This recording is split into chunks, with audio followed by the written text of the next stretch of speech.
Ma'am சொல்லுங்கண்ணா. Ma'am பாய்ஸ்க்குலாம் இப்போ வர அதிகமாக பிம்பிள்ஸ் வருதுங்க மேம், எதனாலங்க மேம்? பாய்ஸ் கேர்ள்ஸ்னு இல்லைம்மா, எல்லாருக்குமே அந்த டீனேஜ் அடல்சன்ஸ் ஏஜ்னு சொல்லுவோம் இல்லையா, அப்போ எல்லாருக்குமே மோஸ்ட்லி எல்லா குழந்தைகளுக்குமே பிம்பிள்ஸ் வரும்.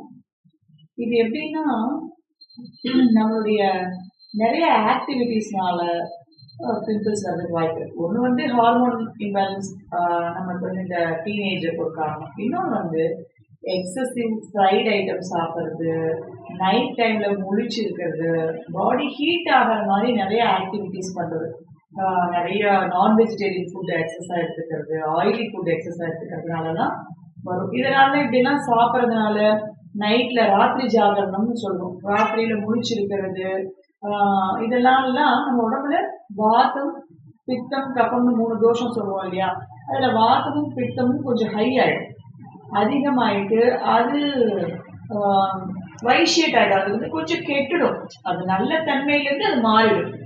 அதனால என்ன ஆயிடும், நம்ம உடம்புல ரத்தம் கொஞ்சம் சரியில்லாம ஆயிடும், ரத்தத்துல இம்பியூரிட்டிஸ் அதிகமாயிடும்.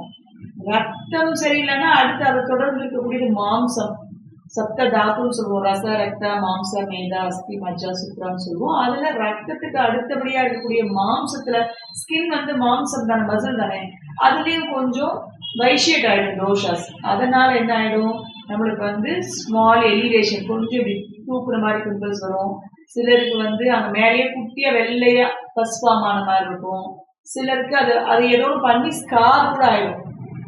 ஸோ அந்த மாதிரி எல்லாம் அதனாலதான் ஆகுது. ஸோ நம்ம உடம்புல வந்து உஷ்ணம் அதிகமாகாம பார்த்துக்கணும், வாதம் அதிகமாகாம பார்த்துக்கணும். அப்படின்னு என்ன அர்த்தம், சரியான நேரத்துக்கு சாப்பிட்டு நல்லபடியா தூங்குறது, அளவா சாப்பிட்றது, அதாவது ஆயிலி ஐட்டம்ஸ் எல்லாம் அளவா சாப்பிட்றது, நிறைய ஃப்ரெஷ் ஜூசஸ் எல்லாம் சாப்பிட்றது, அந்த மாதிரி எல்லாம் இருந்தோம்னா கொஞ்சம் இப்படி வராம இருக்கும்.